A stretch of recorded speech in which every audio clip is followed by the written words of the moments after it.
अस्सलाम वालेकुम दोस्तों, किताब ज़िंदगी में खुश आमदीद। मैं हूँ अली अमार यासर।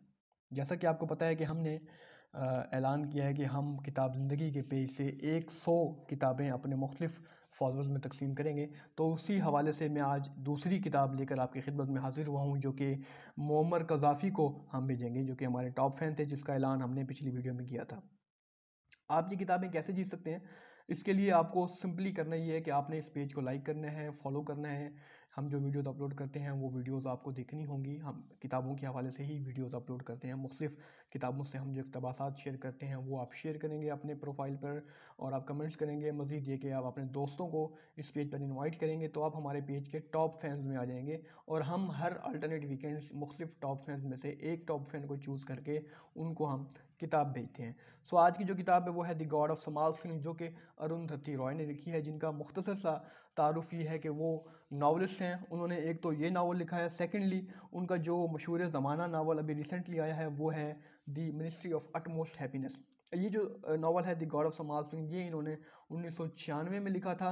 इसके बाद उन्होंने तकरीबन 17-18 साल के बाद एक और नावल लिखा जिसका नाम मैंने आपको बताया। सेकेंडली ये कॉलम्स लिखती हैं मुख्तलिफ़ आलमी अखबारात में, और इन कॉलम्स में वो मोदी की फ़ाशिज़्म और मोदी की डिक्टेटरशिप, मुसलमानों के ख़िलाफ़ मोदी ने जो इम्तियाज़ी कवानीन बनाया है, और इंडिया का जो एक माशी निज़ाम है जो कि वहाँ के गरीबों के लिए एक दुश्मन माशी निज़ाम है, उस पर ये बड़ी सख्त तनकीद करती रहती हैं। सेकेंडली तो ये इनके कॉलम्स हो गए। थर्डली जो इनका मोस्ट इम्पॉर्टेंट और मोस्ट रिस्पेक्टेबल तारुफ है वो ये है कि ये सोशली बड़ी एक्टिव हैं। सोशल आप कह लें कि ये एक्टिविस्ट हैं। मुख्तलिफ़ समाजी तहरीकों में और मुख्तलिफ़ सियासी तहरीकों में इन्होंने एक्टिवली पार्टिसिपेट किया, और अपने कॉलम्स में इन मुख्तलिफ़ तहरीकों को इन्होंने जगह भी दी। अब आथर के तारुफ के बाद मैं किताब की तरफ आऊँ, तो ये किताब जो है 1996 में शाये हुई, और 1997 में इस किताब को मैन्स बुकर प्राइज़ मिला, जो कि किसी भी आथर के लिए एक बहुत बड़ा एजाज़ होता है। इसके अलावा जब टेलीग्राफ ने 10 बेहतरीन एशियन नावल्स की लिस्ट बनाई, तो इस लिस्ट में इस नावल को भी शामिल किया गया। बीबीसी ने एक लिस्ट बनाई जिसमें उन्होंने कहा कि जी पिछले 300 सालों में इंग्लिश में जितने भी नावल लिखे गए हैं, उनमें से 100 जो मोस्ट इन्फ्लुएंशियल नावल्स हैं पिछले 300 सालों के, उनमें इस नावल को जगह दी गई। यानी ये पिछले 300 सालों के इंग्लिश में लिखे गए 100 बेहतरीन नावलों में शामिल किया जाता है ये नावल। नावल की थीम क्या है कि इंडिया की एक रियासत है केरला। केरला के पस मंज़र में ये नावल लिखा गया है, और इसके जो दो मेन कैरेक्टर्स हैं उनमें से एक का नाम है एस्था, ये एक बच्चा है, और इसकी बहन है राहिल। ये दोनों ट्विन्स हैं, सिर्फ चंद मिनट के वक्फे से पैदा हुए हैं, और ये इसी रियासत केरला के एक गांव में या एक छोटे से शहर में अपनी माँ के साथ रह रहे हैं। उनकी माँ को इस नावल में अम्मू कहा गया है। अम्मू साहिबा जो हैं ये अपने पेरेंट्स के साथ रहती हैं। उन पेरेंट्स को इस नावल में मामाची और पापाची के नाम से याद किया गया।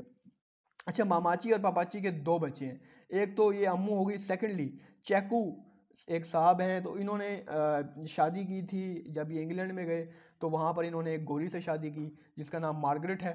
तो मार्गरेट के साथ ये शादी का जो एक नतीजे के तौर पे एक इनकी बेटी पैदा हुई जिसका नाम है सोफ़ी। सो सोफ़ी चैकू की और मार्गरेट की बेटी है, लेकिन मार्गरेट ने शादी के कुछ ही अरसे बाद चैकू से तलाक ले ली और शादी कर ली जोए साहब से। ठीक है। अब इसमें एक और भी करैक्टर है जिसका नाम है बेबी कोचामा, जो कि अम्मू की जो है आप कह लें आंट है, बेबी कोचामा।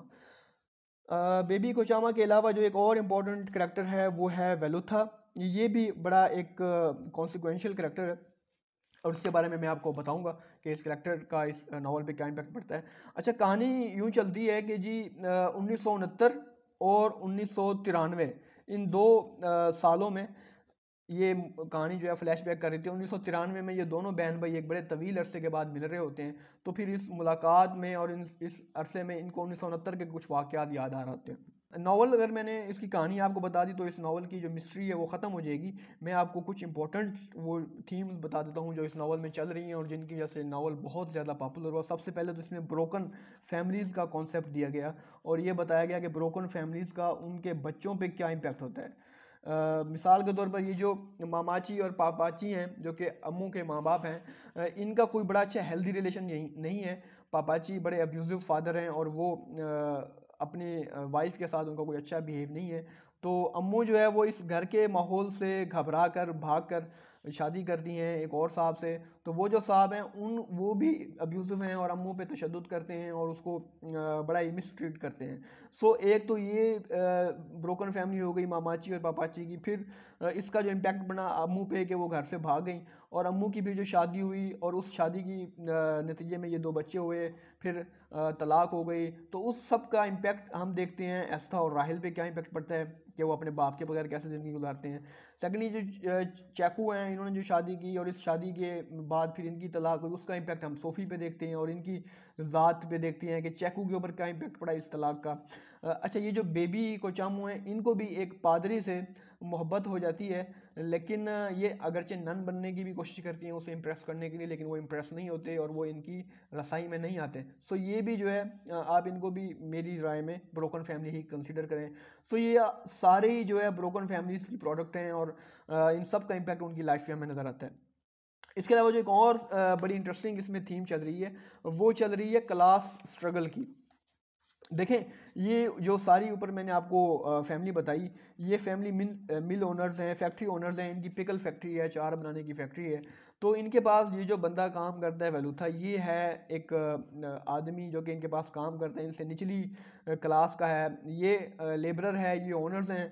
और इनके जो आपस में ताल्लुकात हैं वो हम देखते हैं। और ये हम देखते हैं कि ये एस्था और राहिल हैं, ये वेलूथा को पसंद करते हैं, हालांकि इनकी क्लास में बड़ा डिफरेंस है। तो हम शायद ये देखते हैं कि बच्चे जो हैं वो इस क्लास डिफरेंस पे बिलीव नहीं कर रहे होते। एक और इसमें जो थीम है वो है कास्ट सिस्टम की। अब कास्ट सिस्टम जो है, ज़ात पात का जो निज़ाम है, वो भी हम इस नावल में पढ़ रहे हैं कि वेलूथा की जो कास्ट है वो इनसे डिफरेंट है। अब मार्गरेट है, वो एक और क्लास से है, वो एक और कास्ट से है, ज़ाहिर है कि वो क्रिश्चियन है। ऐसे ही इन डिफरेंट क्लासेस के नतीजे में और डिफरेंट कास्ट के नतीजे में जो है एक बड़ी कॉम्प्लेक्स सी स्टोरी जन्म ले रही होती है। क्लास स्ट्रगल में हमें ये भी पढ़ने को मिलता है कि वेलूथा जो है ये कम्युनिस्ट है, ठीक है। अब कम्युनिस्ट जो है वो जो होते हैं डेफिनेटली मिल ओनर्स या फैक्ट्री ओनर्स के अगेंस्ट होते हैं और उनका ये कॉन्सेप्ट होता है कि जितनी भी दौलत है वो अमीरों से लेकर गरीबों में बांट दी जाए या पूरी दुनिया के इंसानों में इक्वली बांट दी जाए। सो ये बेबी कोचामो, इसका एक बुरा एक्सपीरियंस होता है कम्युनिस्ट के साथ। सो ये जो है नापसंद करती है वेलूथा को और कम्युनिस्ट को।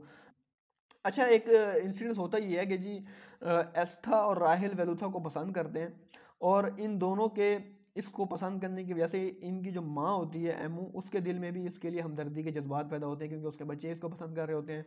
सो इन दोनों के दरमियान एक रिलेशनशिप कायम हो जाता है। सो ये रिलेशनशिप जो है ये बयान किया गया है फॉरबिडन लव, यानी एक ऐसी मोहब्बत जिसके लिए सोसाइटी इजाज़त नहीं देती। ज़ाहिर है कि एक डिफरेंट कास्ट है और एक डिफरेंट क्लास है, तो इन दोनों का आपस में मोहब्बत करना जो है एक बहुत ही नाखुशगवार वाक़या होता है बाकी लोगों के लिए। जब एनीहाउ जो पांचवी एक थीम है, बड़ी इंपॉर्टेंट थीम इसमें डिस्कस की गई है और मैं समझता हूँ कि जो बड़ी इंपॉर्टेंट थीम है वो है चाइल्ड मोलेस्टेशन की। अब कहानी ये होती है कि इसमें जो एक करेक्टर है एस्था, मेन करेक्टर्स में इसका शुमार है। बचपन में इसके साथ जिनसी ज़्यादती का एक वाक़या पेश आता है जिसकी वजह से इसके जहन पर बड़े नागवार असरात मरतब होते हैं और फिर वो आगे इसके मुस्तकबिल के डिसीजन पर बड़ा इम्पेक्ट कर रहे होते हैं ये जो भी वाक़यात होते हैं। और ये जो पाँचों थीम्स हैं ये बड़ी इंपॉर्टेंट थीम्स हैं और इन थीम्स की वजह से ही ये नावल अपनी मौजूदा अहमियत और मकबूलियत बरकरार रखने में कामयाब हुआ है, क्योंकि ये हर वक्त की, हर ज़माने की थीम्स हैं और हर ज़माने का ये मसला है। चाहे वो ब्रोकन फैमिलीज़ का इशू हो, चाहे वो क्लास स्ट्रगल हो, चाहे वो कास्ट सिस्टम हो, चाहे वो फॉरबिडन लव हो, या चाहे वो चाइल्ड मोलेस्टेशन का इशू हो। ये हर ज़माने के इशूज़ हैं और ये हर ज़माने में ये इशूज़ जो है वो डिस्कस किए जाते हैं। सो ये बड़ा इंपॉर्टेंट एक नावल है। यहाँ पे जाते जाते मैं आपको बता दूँ कि बेसिकली जब ये नावल पब्लिश हुआ तो लोगों ने ये कहना शुरू किया कि ये भी अरुंधति रॉय का उसी तरह का एक नावल है जैसे कि मुमताज़ मुफ्ती ने अलीपुर का एली लिखा था, जिसमें करेक्टर्स के नाम तब्दील कर लिए गए थे, लेकिन वो एक्चुअली मुमताज़ मुफ्ती का अपना ज़िंदगी का एक खुद नविश्त टाइप थी जिसमें बस करेक्टर्स के नाम तब्दील कर लिए गए थे।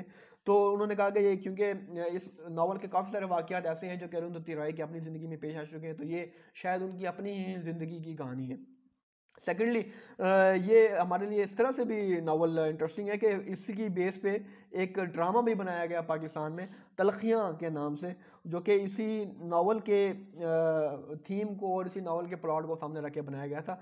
बुनियाद तौर पर बड़ा इंटरेस्टिंग और इम्पॉर्टेंट नावल है, लेकिन बहुत ग्रॉस है, बड़ी कॉम्प्लेक्स। इसमें जैसे मैंने आपको स्टोरीज बताई, ये बड़ी दिल दुखा देने वाली स्टोरीज हैं, और ये जो थीम्स हैं, क्लास स्ट्रगल हम जिसमें देखते हैं, कास्ट का निज़ाम, ज़ात पात का निज़ाम कैसे इम्पेक्ट कर रहा है लोगों को और उनके बाहमी ताल्लुकात को और मोहब्बत के रिश्तों को, ये चीज़ें कहीं कहीं जब हम पढ़ते हैं तो बड़ा दिल भी दुखाती हैं। लेकिन बड़ा इंटरेस्टिंग नावल है। मैं रिकमेंड करूँगा कि आप लोग ज़रूर ये नावल पढ़ें, और मोहम्मद गद्दाफ़ी साहब को मैं मुबारक दूंगा जिन्होंने ये नावल विन किया। बाकी लोग अगर ये नावल या इस तरह के जो मेरे सामने इस टाइम ये लिस्ट पड़ी हुई है, ये जो किताबें पड़ी हुई हैं, मैंने जैसे कि आपको बताया कि 100 किताबें मैंने देनी हैं, तो आप ये पेज फॉलो करें, वीडियोस देखें, शेयर करें, कमेंट्स करें, और हमें बताएं कि आपको कौन सी किताब चाहिए। हो सकता है कि जो आपकी पसंदीदा किताब हो वो हमारी डिस्ट्रीब्यूशन लिस्ट में शामिल हो, और अगर आप हमारे टॉप फैन हैं तो शायद आपको ये किताब मिल जाए, क्योंकि इस किताब के बारे में भी मोहम्मद गद्दाफ़ी ने कमेंट किया था कि मुझे ये किताब चाहिए,